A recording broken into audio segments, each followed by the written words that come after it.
Assalamualaikum warahmatullahi wabarakatuh. Menyambung tadi yang sudah disampaikan oleh Bapak Mendikdasmen, kemudian kami Abdul Muhari, Kepala Pusat Data Informasi dan Komunikasi Kebencanaan BNPB akan melaporkan perkembangan situasi dan penanganan secara umum di Aceh, Sumatera Utara dan Sumatera Barat. Pertama terkait dengan perkembangan proses pencarian dan pertolongan. Seperti kami sampaikan beberapa hari terakhir, dalam 1 minggu terakhir, untuk proses pencarian dan pertolongan sudah mulai difokuskan di titik-titik di luar tempat pusat pemukiman dan pusat aktivitas ekonomi, karena sudah kecil kemungkinan masih ada jasad korban di lingkungan atau di tempat-tempat aktivitas publik maupun pemukiman, meskipun ini tidak menurunkan kekuatan atau aktivitas pencarian yang dilakukan oleh tim SAR gabungan. Hari ini bertambah 1 korban yang ditemukan dan sudah diidentifikasi. Sekali lagi tidak henti-hentinya doa dan simpati belasungkawa yang mendalam untuk anggota keluarga. Innalillahi wa inna ilaihi raji'un. Untuk korban hilang 163 dan mengungsi 395.795 jiwa. Jadi memang untuk korban mengungsi ini makin turun, tetapi ini masih ada hampir 400.000 saudara kita yang masih berada di titik-titik pengungsian. Untuk status di tiap kabupaten kota, saat ini sudah 21 kabupaten kota yang telah pindah ke transisi darurat. Sekali lagi, transisi darurat ini artinya kita sudah bergeser tidak hanya pertolongan pencarian, kemudian tidak hanya distribusi logistik yang masih terus kita optimalkan, tetapi masuk pada fase peralihan, awal peralihan. Intinya adalah penyiapan kemudian pemukiman baik itu huntara maupun huntap, atau mulai menyalurkan dana tunggu hunian bagi mereka yang tidak mau tinggal di huntara.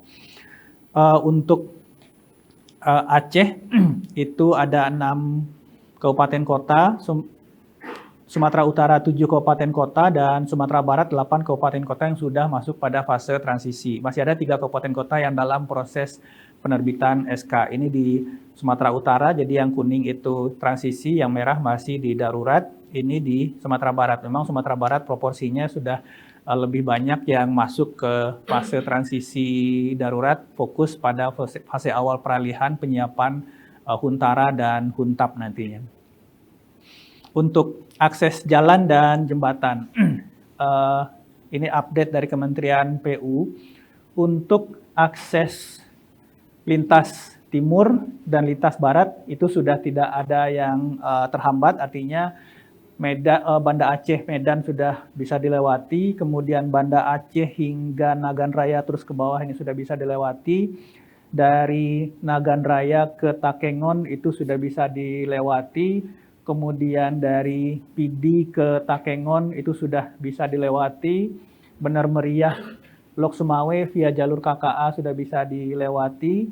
Benar Meriah ke Biren yang sebelumnya ada 6 jembatan, itu jembatan utamanya masih dalam proses perbaikan, ada beberapa titik, tetapi sudah ada jembatan darurat atau jalur alternatif yang agak melingkar sedikit, tidak terlalu jauh. Kita lihat di peta terlihat jelas, itu juga sudah bisa dilewati. Artinya yang sisa pekerjaan itu adalah dari Takengon ke Gayo Lues, Blangkejeran. Ini yang kuning ini itu masih dalam proses pengerjaan dengan target itu di 20 Januari 2026, karena titik yang Takengon ke Gayo Lues ini memang ada beberapa titik longsoran yang cukup dalam sehingga butuh waktu lebih lama untuk recovery-nya. Tapi tentu saja segala daya dan upaya kita lakukan untuk percepatan pemulihan dari satu jalur lintas tengah ini. Lintas timur sudah selesai, lintas barat sudah selesai, dari timur ke tengah sudah selesai, dan dari barat ke tengah sudah selesai. Jadi overall ini dari Kementerian PU menyampaikan untuk recovery titik banjir itu sudah 100%, kemudian badan jalan putus itu 85%, longsoran sebagian jalan putus itu 86%, longsoran tebing sudah selesai 96%, titik longsoran yang sebelumnya 360 titik, itu dalam 1 bulan sudah selesai 335, 93%, titik jembatan putus sudah terhubung. Meskipun ada beberapa jembatan utamanya yang masih dalam proses perbaikan. Jumlah ruas jalan terdampak dari 38 sudah terselesaikan 34 atau 89,4%. Ini sebenarnya laju yang cukup signifikan dalam proses pemulihan. Pembersihan dan normalisasi sungai terus kita kebut karena ini yang kita khawatirkan. Beberapa kali hujan yang seharusnya pada kondisi normal itu nggak bikin banjir. Tetapi karena kondisi sedimen di sungai dan beberapa sungai alurnya berubah total sama sekali, daya tampung sungai itu yang sebelumnya untuk kapasitas hujan yang sebenarnya tidak bikin banjir itu bisa meluap. Nah, ini di beberapa titik selain kita lakukan operasi modifikasi cuaca, normalisasi sungai ini sangat kita kebut dengan Kementerian PU dan juga TNI Polri supaya kita sedikit demi sedikit bisa kemudian memaksimalkan lagi, mengoptimalkan lagi daya tampung air di jalur-jalur drainase primer ini. Dan ini juga menjadi salah satu titik poin untuk atensi kita karena di setiap ruas-ruas jembatan darurat atau ruas jembatan yang masih bisa digunakan itu sangat banyak debris baik itu kayu maupun barang-barang lain atau lumpur yang bisa saja menghambat kemudian bisa membuat luapan air yang bisa menjadi banjir susulan. Ini beberapa atensi khusus mengingat beberapa hari terakhir ini, meskipun kita lakukan OMC itu di Aceh 4 pesawat, tetapi memang karena kita berada pada puncak musim hujan, itu tetap ada kondisi-kondisi di mana intensitas hujannya masih sebenarnya itu masih normal, bukan kondisi ekstrim. Tapi karena memang daya tampung dari drainase primer ini saat ini sedang berkurang, ini kita lakukan percepatan untuk normalisasi. Logistik terus berjalan untuk di Aceh, selain dari Lanut Iskandar Muda, ini juga proses distribusi dari Benar Meriah, dari Bandara Rembele, ini untuk menjangkau 2 kabupaten utama di tengah, Aceh Tengah dan Benar Meriah. Khususnya ini sebenarnya untuk distribusi tidak hanya logistik dasar permakanan tetapi juga energi, khususnya BBM dan LPG. Terkait tadi yang disampaikan Bapak Menteri, ini juga kita terus dorong di beberapa titik yang tadi disampaikan Bapak Menteri akan membutuhkan beberapa tenda darurat untuk memulai sekolah. Dan mungkin yang harus kita perhatikan juga bahwa khusus untuk Aceh misalkan sekolah ini tidak hanya sekolah umum, tetapi juga madrasah yang jumlahnya sangat banyak. Nah ini untuk memastikan bahwa ini bisa kembali mulai belajar di awal tahun, beberapa titik juga kita dorong dengan tenda dan dukungan school kit agar peserta didik nanti bisa memulai proses pembelajaran di awal Januari. Perbaikan jaringan kelistrikan ini juga terus dipercepat karena sebenarnya kunci dari percepatan upaya pemulihan ini ada 2, sektor transportasi, sektor akses jalan, dan kemudian sektor kelistrikan. Kalau akses jalan sudah terhubung, listrik tersambung, maka BTS bisa berfungsi, PDAM bisa merestart kembali generator untuk air pump, ekonomi masyarakat bisa bergerak, dan kita harapkan proses pemulihan bisa lebih cepat. Ini terus berjalan, memang untuk listrik ini ada beberapa tantangan khususnya berkaitan dengan kondisi alam yang beberapa titik itu masih basah. Tetapi ini terus dilakukan supaya optimalisasi waktu yang kita gunakan ini bisa terus sesuai dengan schedule yang ditetapkan. Untuk Huntara, nah hunian sementara dan hunian tetap nanti akan difokuskan untuk saudara-saudara kita yang rumahnya mengalami rumah rusak berat atau hanyut sama sekali. Kita sudah punya data di seluruh tempat, tetapi bagaimana dengan rumah rusak sedang atau rusak ringan?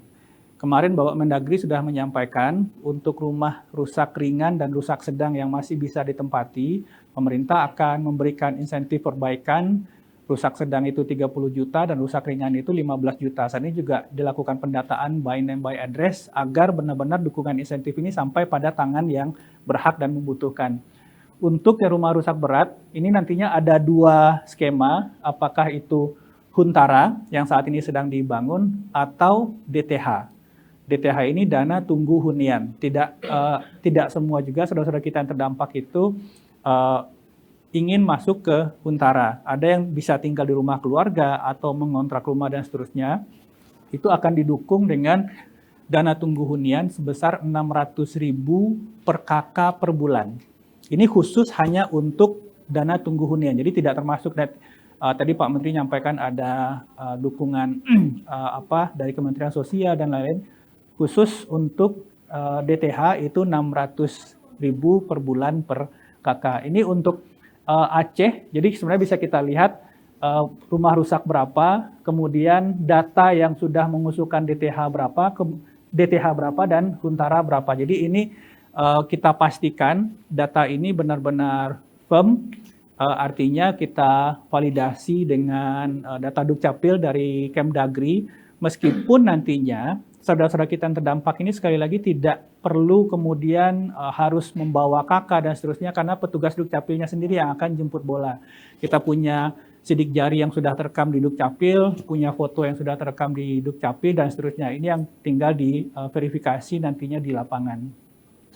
Ini beberapa progres pembangunan Huntara di Provinsi Aceh. Kemudian ini distribusi progres dari Huntara dan Huntap dan DTH. Nah, kok ada daerah yang langsung Huntap, sementara daerah lain harus Huntara? Ada titik-titik di mana mungkin satu kecamatan atau satu desa itu jumlah rumah yang rusak berat itu tidak terlalu signifikan. Sehingga masyarakat bisa langsung ke Huntap karena waktu nunggunya nggak terlalu lama. Tetapi untuk daerah-daerah yang rumah rusaknya banyak, ketika kita mau langsung ke Huntap, tentu saja waktu pembangunannya agak panjang, sehingga butuh jeda yang masyarakat ini tidak mungkin untuk tinggal terus di tempat pengungsian. Makanya ada skema Huntara sambil nanti menunggu Huntap. Ini distribusinya di Sumatera Utara, kemudian ini di Sumatera Barat, rata-rata juga sudah memulai. Total kemarin disampaikan oleh Bapak Menko PMK untuk jumlah unit rumah yang berprogres saat ini sekitar 600 yang dikerjakan Danantara dan 450 yang dikerjakan BNPB tersebar di beberapa titik. Berikutnya, ini kita lihat sedikit beberapa video progres di lapangan.